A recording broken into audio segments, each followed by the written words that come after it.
Drake just got exposed by his own friend. 21 Savage admitted he warned Drake not to battle Kendrick because it was a trap with no way out. The internet is going nuclear right now because this whole thing just proved what everyone already suspected. Drake lost, and his camp is scrambling to control the damage. This is about to get wild. Everybody thought they knew the full story about the Drake versus Kendrick battle. Drake's a bigger artist. Drake has more streams. Drake moved more units. That was the version his supporters kept pushing. The numbers don't lie, right? But now, 21 Savage just pulled back the curtain on what was really happening behind closed doors, and the whole narrative is twisting in real time. Because according to 21, this wasn't just a rap beef, this was a designed trap, a no-win scenario where even victory meant defeat. And now that this confession is out in the open, fans are tearing apart every defense Drake's camp tried to build. The metrics, the streams, the excuses, all of it is collapsing. And the internet? They're saying Drake's team is in full-blown panic mode trying to rewrite history before it's too late. Let me break this down piece by piece because this situation is layered. It all started during a promo interview. Cameras rolling, 21 Savage sitting there calm, and then he drops this absolute bomb. He admits on camera that he personally told Drake to stay away from Kendrick Lamar. Not a casual suggestion, a straight-up warning. And his reasoning? Because this beef was rigged from the jump. No matter what Drake did, no matter how good his bars were, the outcome was already decided by the court of public opinion. 21 Savage laid it out like this. He said Drake was the bigger artist, more commercial success, more mainstream appeal. But that's exactly why he couldn't win. Because when you're the giant going up against the underdog, the audience wants to see you fall. They need the David versus Goliath story. They're not judging bars, they're judging narratives. And Kendrick? Kendrick had the narrative locked down from day one. But here's where it gets even crazier. A commentator jumped into the mix and ripped 21 Savage's logic to shreds. This person didn't hold back. They called out 21 for essentially admitting that Drake lost while trying to make it sound like some strategic wisdom. The commentator broke it down like this. If the battle was unwinnable, why fight it? And if Drake fought it anyway and still couldn't come out on top, doesn't that mean he lost? Fans online turned into investigators at this point.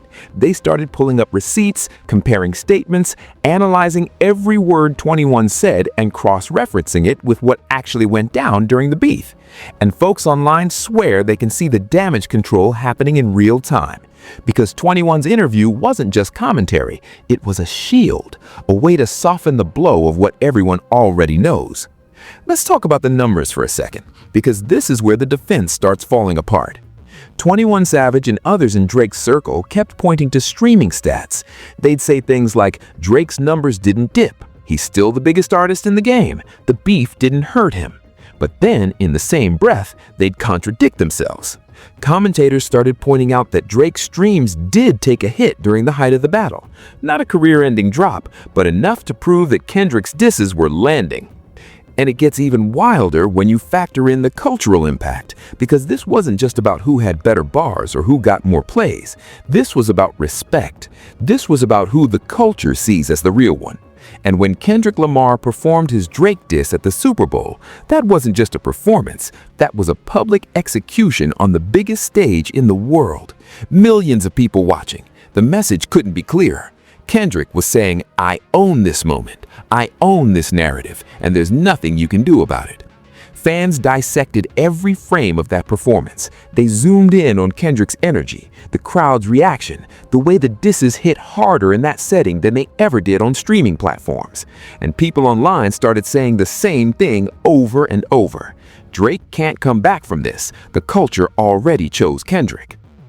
Now let's get into what 21 Savage really said, because his exact words matter here. He described the situation as a lose-lose. He said even if Drake came with the hardest bars, even if he technically won the rap battle, he'd still lose in the eyes of the public because they wanted him to fail. They wanted the underdog story. They wanted to see the giant get knocked down. And according to 21, that made the whole thing a trap. But here's the problem with that logic. Hip-hop history is full of examples where the bigger artist won and the audience respected it. Jay-Z versus Nas, Eminem versus anyone he ever battled, 50 Cent in his prime. These were giants who went up against worthy opponents and came out on top because their bars were undeniable. The audience didn't punish them for being bigger, they celebrated them for being better. So when 21 Savage tries to frame this as some impossible situation, it feels less like analysis and more like excuse-making. It feels like he's trying to rewrite the rules of engagement to protect his friend's legacy. And the commentator who called him out on this didn't mince words. They said, "You're basically admitting Drake couldn't win on skill, so now you're blaming the audience for not being fair." That hit different.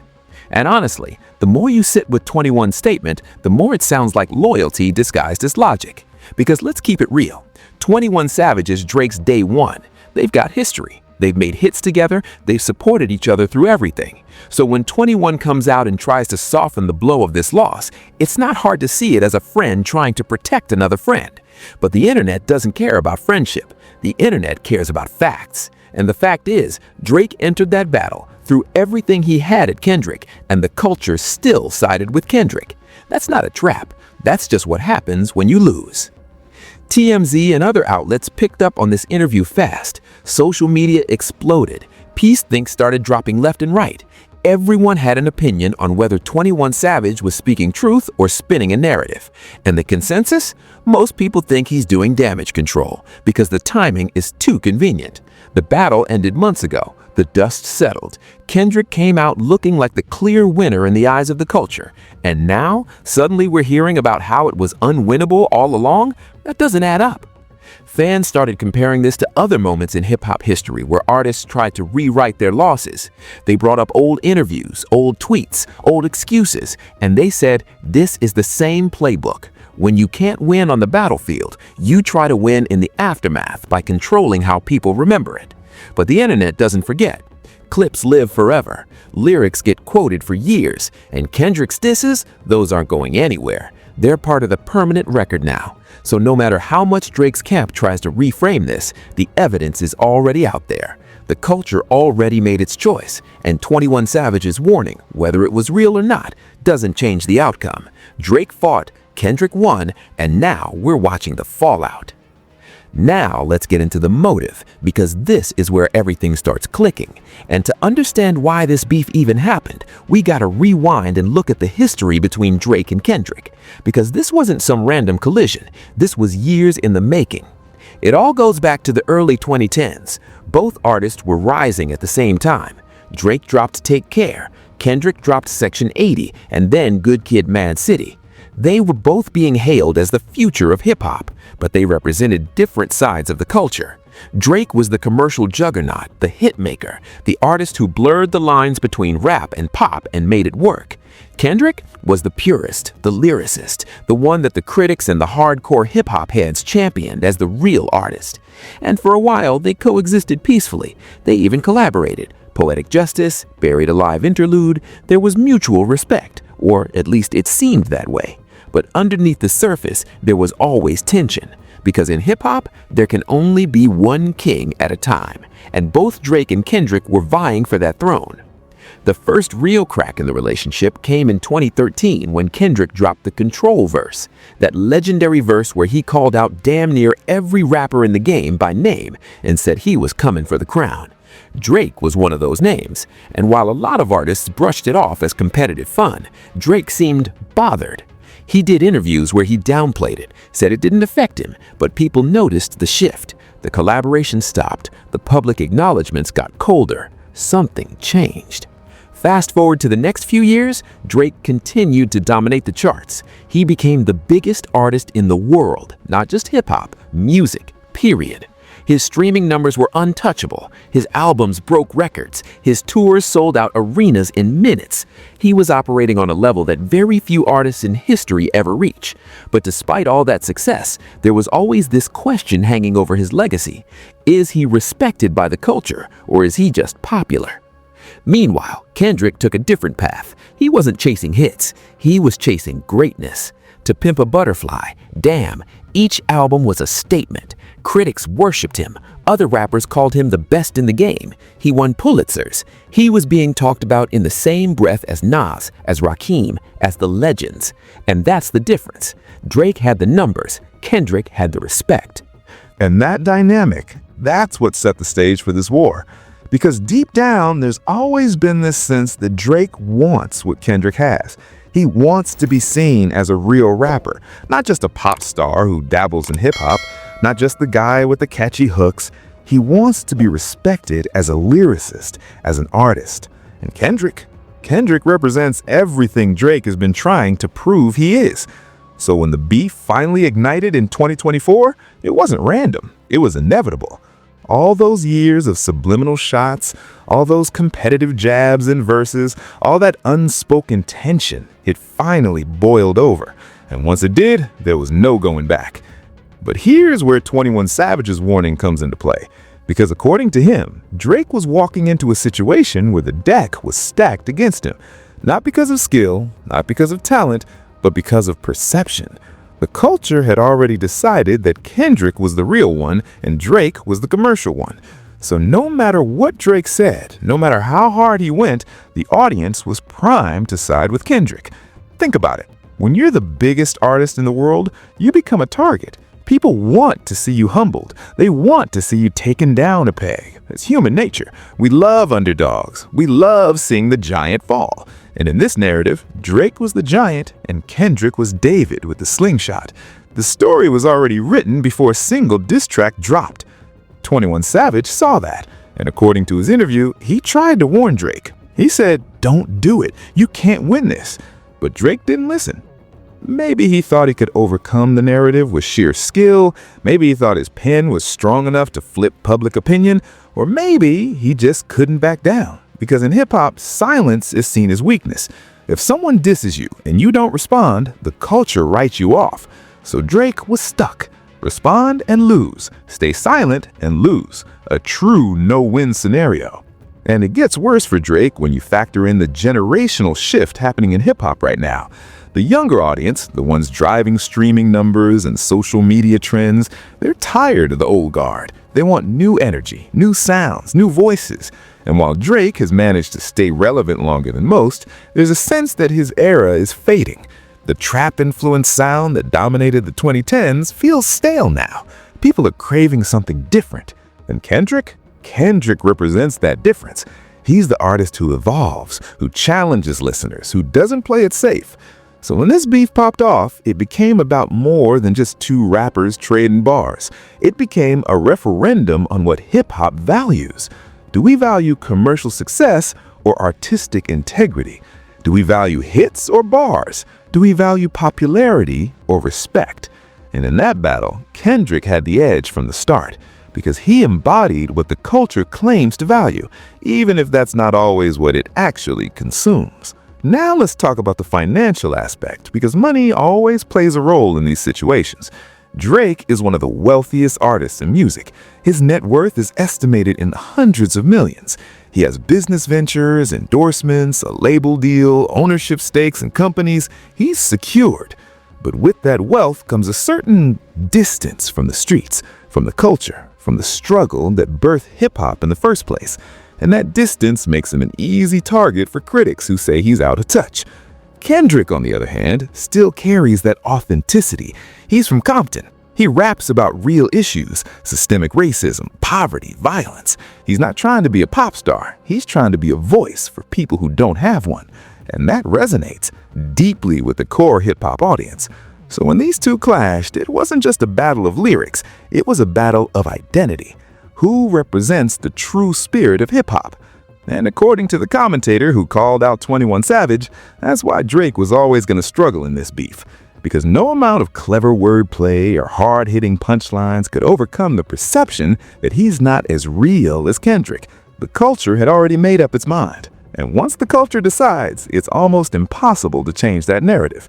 But let's keep it real. Everything I'm saying right now is based on perception and public opinion. We don't know what was going on behind the scenes. We don't know if Drake actually asked for 21's advice or if 21 just offered it unsolicited. We don't know if Drake truly believed he could win or if he went into it knowing he'd take an L, but felt he had to respond anyway. What we do know is that the aftermath has been brutal. And 21 Savage's interview, despite how it's being picked apart by critics, actually shows a level of loyalty that's rare in the industry. He could have stayed silent. He could have let Drake take the L alone. But instead, he went on camera and tried to provide context, tried to explain why the battle was unwinnable.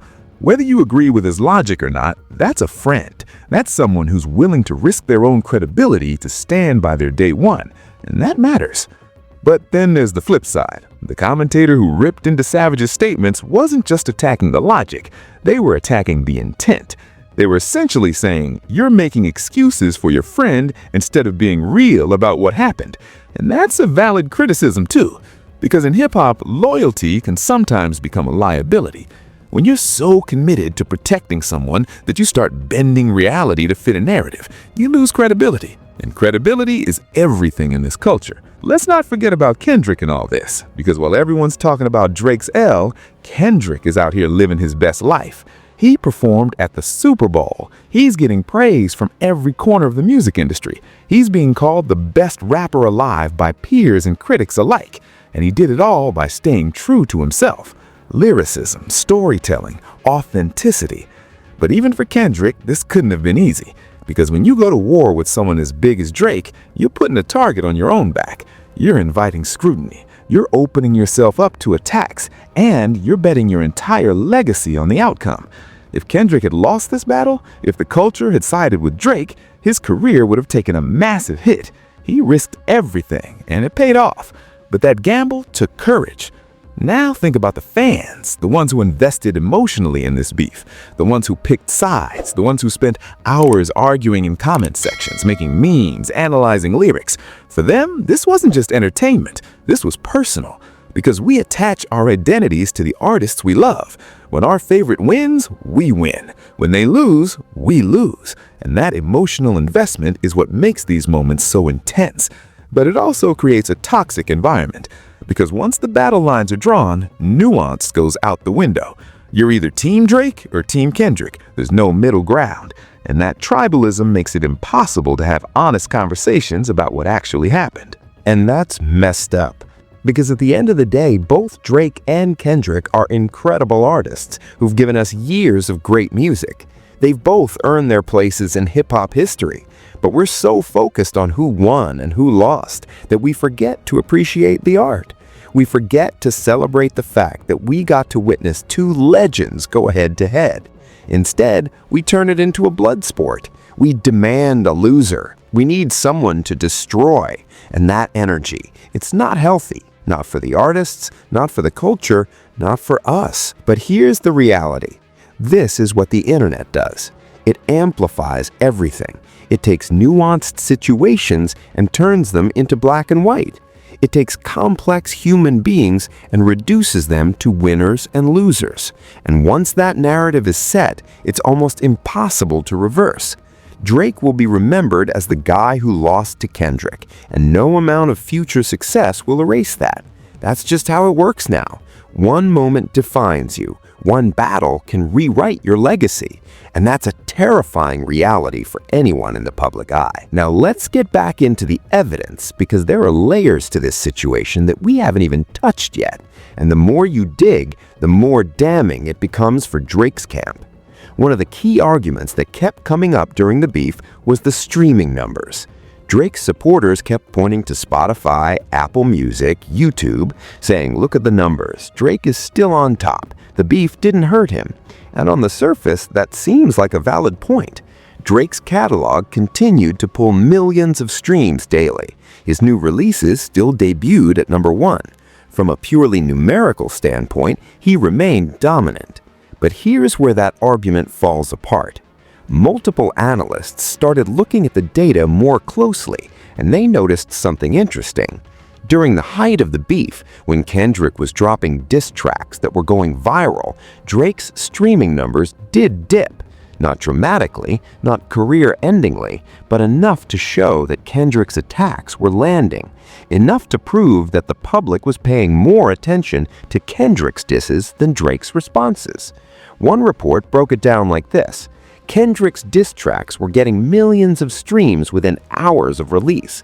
Social media was flooded with reactions. Memes were spreading at lightning speed.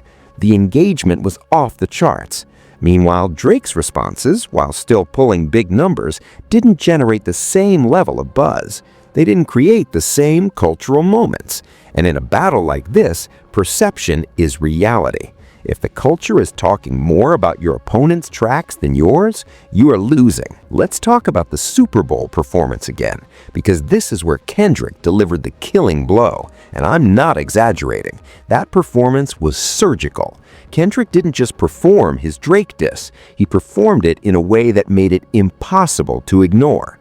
The staging, the energy, the confidence. He looked like a man who knew he already won, and the audience ate it up. Fans online analyzed every second of that performance. They zoomed in on Kendrick's facial expressions, the way he delivered certain lines, the way the crowd reacted, and the consensus was unanimous. Kendrick wasn't just performing a song, he was making a statement. He was telling the world, this is my moment. This is my culture, and there's nothing Drake can do about it. And the timing couldn't have been more brutal for Drake, because the Super Bowl isn't just another performance. It's the biggest stage in American entertainment.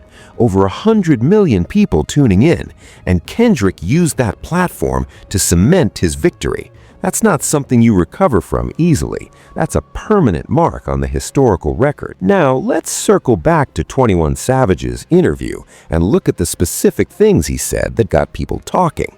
He mentioned that Drake was the bigger artist multiple times. He emphasized Drake's commercial success, as if that should somehow shield him from criticism.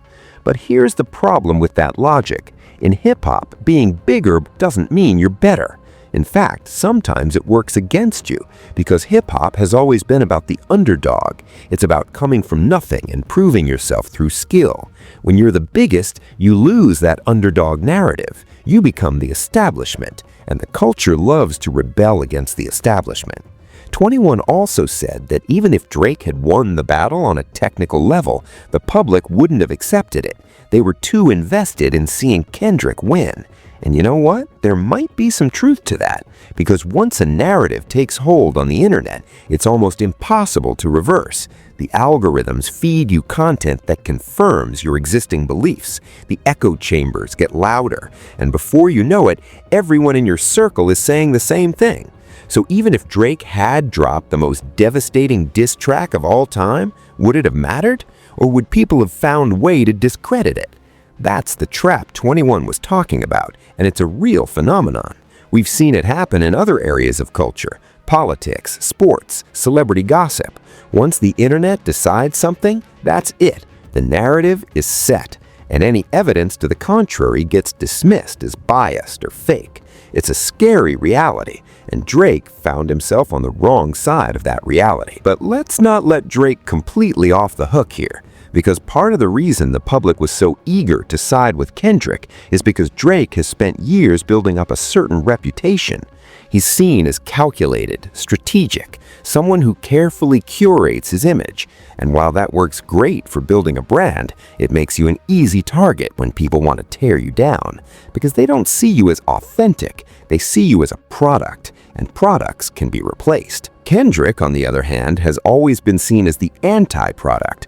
He doesn't do a million features. He doesn't flood the market with content. He doesn't chase trends. He moves at his own pace, and that scarcity makes everything he does feel more valuable.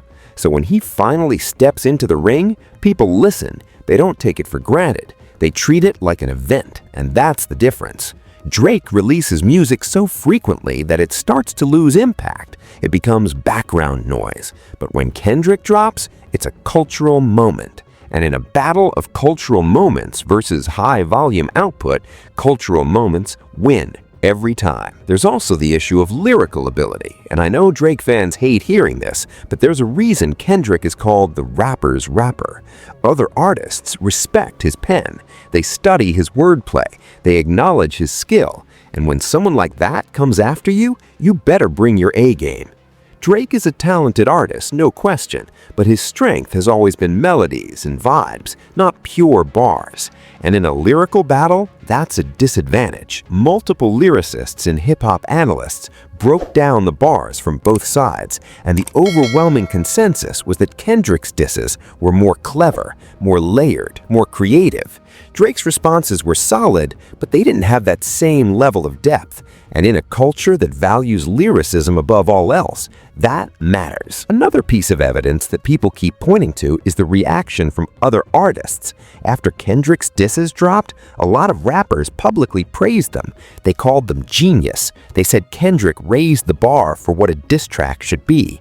Meanwhile, Drake's responses got a more muted reaction. People said they were good or decent, but nobody was calling them legendary. And in hip-hop, where legacy is everything, that's a telling sign. Even some of Drake's own collaborators seemed to distance themselves during the beef. Nobody wanted to be seen as picking sides publicly, but the silence from certain camps spoke volumes. When you're at war, you need your allies to show up. And a lot of people you'd expect to defend Drake just didn't. They stayed neutral, and neutrality in a battle like this is basically passive defeat. Let's also talk about the memes, because in 2024, memes are a currency. They shape public opinion, they define narratives, and during this beef, the memes were brutal for Drake. Every time he dropped a response, the internet found a way to mock it. They made jokes about his voice, his bars, his desperation. Meanwhile, Kendrick's disses were being treated like scripture. People were quoting them, tattooing them, turning them into anthems. That's a clear indicator of who won the public perception battle. And public perception is everything in the social media age, because it doesn't matter what actually happened, it matters what people believe happened. And right now, the overwhelming belief is that Kendrick destroyed Drake. That belief has been reinforced by countless think pieces, reaction videos, social media debates, and now 21 Savage's own admission that the battle was unwinnable for Drake. Whether 21 meant it that way or not, that's how it's being interpreted, and interpretation is reality. Now, this whole situation gets even crazier when you realize that this isn't the first time Drake has been in this position. He's been involved in multiple high-profile beefs throughout his career. Meek Mill, Pusha T, Common, and each time the dynamics were different. Let's unpack some of that history because it provides context for why this Kendrick situation hit so differently. The Meek Mill beef is probably the most famous example. Back in 2015, Meek accused Drake of using ghostwriters. That's a serious accusation in hip-hop. If true, it fundamentally undermines your credibility as a rapper. Drake responded with Back to Back, a diss track that was so effective it basically ended Meek's momentum. Drake won that battle decisively. The public sided with him, the memes favored him, and Meek took years to recover from that ill. So why did Drake win that battle but lose this one? Part of it is timing. Back in 2015, Drake was still building his legend. He hadn't reached peak saturation yet.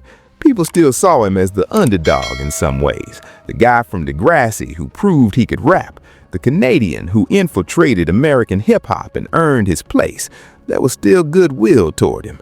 But in 2024, after years of dominance, that goodwill has evaporated. People are tired of seeing the same person win. They wanted Drake to lose. And then there's the Pusha T situation. That one was messy. Pusha exposed Drake for having a secret son. That's about as personal as a diss can get. And Drake didn't really respond. He released a statement, he addressed it in interviews, but he never dropped a diss track to match Pusha's energy. And a lot of people saw that as Drake taking an L. But here's the thing. Drake was smart enough to know that some battles aren't worth fighting.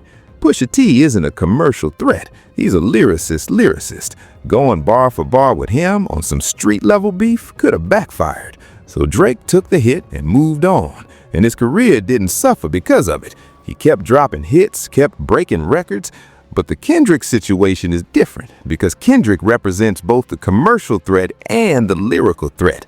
He's someone who can hurt you on the charts and in the culture. That makes him dangerous in a way that Meek and Pusha weren't. Let's also talk about the role of the media in all this, because the media has been eating this story up. Every new development gets a headline, every interview gets dissected, every tweet gets turned into a news cycle, and that constant coverage amplifies the narrative. It keeps the story alive. It prevents people from moving on. And the longer the story stays in the headlines, the more damage it does to Drake's reputation. There are also side players in this drama that we haven't fully explored. Other rappers who threw subliminal shots during the beef, producers who chose sides, industry executives who quietly aligned themselves with one camp or the other. All of that happens behind the scenes, but it influences the public narrative. When people see that the industry is siding with Kendrick, it reinforces the idea that he's the rightful winner. And let's not forget about the fans, the Drake fans who are still out here fighting in the trenches, defending their guy, trying to keep the faith. They're pulling up old interviews where rappers praise Drake, they're posting streaming stats, they're making video essays about why Drake actually won. And you have to respect that loyalty, because being a fan of someone during their low moments is harder than being a fan during the high moments. It's easy to support someone when they're winning. It's hard to support them when the whole world is laughing at them. But here's the tough truth. No amount of fan loyalty can change the cultural consensus. And right now, the consensus is clear. Drake won, Kendrick lost. And 21 Savage's interview, instead of helping Drake, just made things worse because it came across as damage to troll. It came across as spinning. And people can smell spin from a mile away. There's also a generational divide at play here. Older hip-hop heads, the ones who grew up in the 90s and early 2000s, they tend to value lyricism and authenticity above all else, and those are Kendrick's strengths. Younger fans, especially the ones who discovered hip-hop through streaming platforms, they tend to value vibes and melodies, and those are Drake's strengths. So depending on which generation you ask, you might get a different answer about who won. But the culture as a whole, the tastemakers, the critics, the other artists, they sided with Kendrick, and that's what matters. Another side story worth mentioning is how this beef has impacted other artists, because when two giants go to war, everyone else has to choose a side or stay silent, and both options come with risks. If you pick a side and that person loses, you look like you backed the wrong horse. If you stay silent, you look like you don't have an opinion, or you're too scared to weigh in. So a lot of artists just kept their heads down and stayed out of it. But that silence also contributed to the narrative that Drake was isolated, that he didn't have the support he thought he did. And then there's the business side of things. Both Drake and Kendrick are signed to major labels. They have business relationships that extend far beyond music. And those business interests complicate things, because at the end of the day, both of them are making their labels money. So the labels don't want this beef to go too far. They don't want anyone to get hurt. They don't want legal issues. So behind the scenes, there were probably conversations happening. People trying to de-escalate. People trying to find a way for both artists to save face. But the fans don't care about that. The fans want blood. They want a clear winner and a clear loser. And the culture gave them exactly that. And this story's still unfolding with way bigger implications than just one rap beef. What we're seeing here is a fundamental shift in how the culture operates, and that shift has consequences for every artist moving forward. First, let's talk about the metrics. For years, the music industry has been obsessed with numbers, streams, sales, chart positions, and those metrics have been used to determine success. If you're streaming millions, if you're selling out arenas, you're successful. But this beef revealed a flaw in that logic, because Drake had all the numbers. He had the streams, he had the sales, but he still lost in the eyes of the culture. And that proves that numbers don't tell the whole story. Respect matters, authenticity matters, and those things can't be measured in Spotify plays. This is going to change how artists approach their careers, because if you can't win on numbers alone, you have to focus on substance. You have to build a connection with your audience that goes beyond catchy hooks and viral moments. You have to stand for something, and that's a harder path. It requires more thought, more intention, more risk. The second implication is about social media. We live in an age where public opinion can shift in seconds. One viral tweet can change the narrative. One meme can define how people remember you. And that's terrifying for artists because it means you're always one misstep away from becoming a joke. One bad take, one awkward interview, one poorly received diss track, and suddenly the internet turns on you. And once that happens, it's almost impossible to recover. Drake is learning that lesson the hard way. He spent years building his brand, years cultivating his image, and in a matter of weeks, that image took a massive hit. Not because of lack of talent, not because of lack of effort, but because the culture decided it was time for someone new. That's the power of social media. It gives and it takes away with equal brutality. The third implication is about loyalty. 21 Savage's interview showed us that even your closest friends can become liabilities in a situation like this. Because when you try to defend someone, you're putting your credibility on the line. And if your defense don't land, if people see through it, both of you end up looking bad. So moving forward, artists are going to have to be more careful about when to show loyalty and when to stay silent. There's also the issue of legacy. Both Drake and Kendrick are building their legacies in real time, and this beef will be a defining chapter in both of their stories. For Kendrick, it's a triumph, proof that he's the best of his generation. For Drake, it's a stain, a reminder that even the biggest can fall, and that asymmetry is brutal. Because they both ended the beef with something to lose, but only one of them came out with something to gain. And this story's still unfolding with way bigger implications than just one rap beef. What we're seeing here is a fundamental shift in how the culture operates, and that shift has consequences for every artist moving forward. First, let's talk about the metrics. For years, the music industry has been obsessed with numbers, streams, sales, chart positions, and those metrics have been used to determine success. If you're streaming millions, if you're selling out arenas, you're successful. But this beef revealed a flaw in that logic, because Drake had all the numbers. He had the streams, he had the sales, but he still lost in the eyes of the culture. And that proves that numbers don't tell a whole story. Respect matters. Authenticity matters, and those things can't be measured in Spotify plays. This is going to change how artists approach their careers, because if you can't win on numbers alone, you have to focus on substance. You have to build a connection with your audience that goes beyond catchy hooks and viral moments. You have to stand for something, and that's a harder path. It requires more thought, more intention, more risk. The second implication is about social media. We live in an age where public opinion can shift in seconds. One viral tweet can change the narrative. One meme can define how people remember you. And that's terrifying for artists because it means you're always one misstep away from becoming a joke. One bad take, one awkward interview, one poorly received diss track, and suddenly the internet turns on you. And once that happens, it's almost impossible to recover. Drake is learning that lesson the hard way. He spent years building his brand, years cultivating his image, and in a matter of weeks, that image took a massive hit. Not because of lack of talent, not because of lack of effort, but because the culture decided it was time for someone new. That's the power of social media. It gives. Finally, this situation is a warning for anyone with fame. It doesn't matter how successful you are, it doesn't matter how many records you've broken, the internet can humble you in a heartbeat. And once that humbling happens, the road back is long and difficult. Drake will recover. He's too talented and too established to disappear, but this moment will follow him. It'll be brought up in every future debate about his legacy, and that's the price you pay when you step into the arena and lose. So where does this leave us? What happens next? Right now, Drake is in a difficult position. The narrative has been set, the culture has spoken, and no amount of future success will erase what happened here.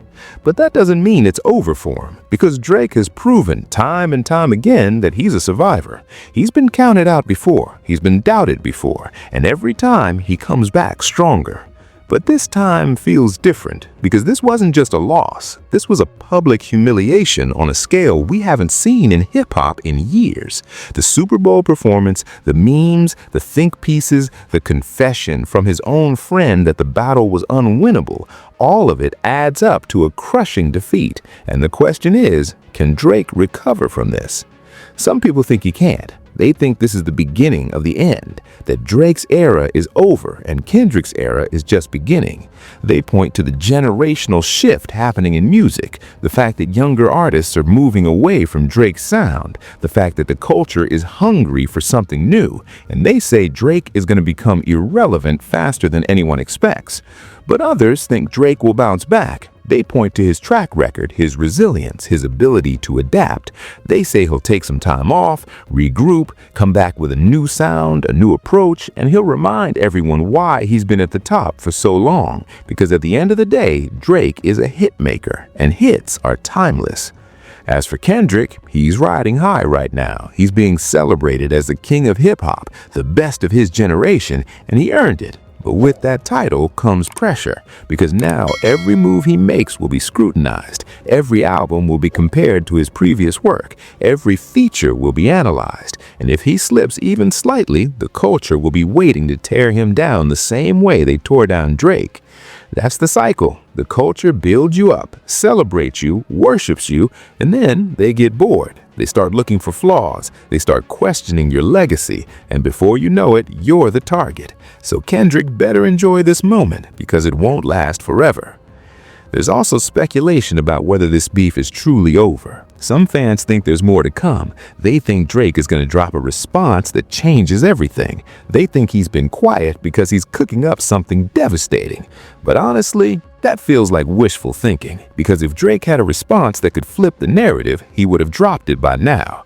The longer he waits, the more irrelevant it becomes. The moment has passed. But let's entertain the possibility. What if Drake does drop something? What if he comes back with a diss track so brutal, so clever, so undeniable that it forces people to reconsider?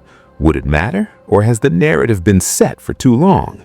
That's the million-dollar question, because in the age of social media, first impressions are everything, and the first impression of this beef was that Kendrick won. Changing that impression would require a miracle. Then there's the question of what 21 Savage does next, because his interview put him in an awkward position. He defended his friend, but in doing so, he opened himself up to criticism. People are questioning his judgment, his loyalty, his motives, and that could have long-term consequences for his own career. Because in hip-hop, your reputation is everything, and if people start seeing you as someone who makes excuses or spins narratives, that's a problem. There are also rumors circulating that Drake's team is planning some kind of counteroffensive, maybe a documentary, maybe a tell-all interview, maybe a series of releases designed to shift the narrative back in his favor. But all of that feels like desperation, because the reality is when you lose a battle like this, no amount of spin can change what happened. The bars are out there, the reactions are recorded, the memes are immortalized. You can't rewrite history. And let's be real, the internet has already moved on. There are new stories, new dramas, new controversies. The Drake and Kendrick beef is becoming old news, and in a culture with the attention span of a goldfish, being old news is the worst thing that can happen to you, because it means people stop caring, they stop talking, and when they stop talking, your relevance dies. So, what's the final verdict? Drake lost, Kendrick won, and 21 Savage's attempt to soften the blow only made things worse. That's the story, that's the legacy, and no amount of future success will change how this chapter is remembered. Drake will go down as the guy who took on Kendrick and lost, and Kendrick will go down as the guy who proved he's the best of his generation. That's it. That's the end. But hip-hop is unpredictable. Just when you think the story is over, something new happens. So maybe there's still more to come. Maybe Drake has one more card to play. Maybe 21 Savage's warning was actually preparation for something bigger. Or maybe this is just cope. Maybe it's fans and loyalists refusing to accept reality. Time will tell.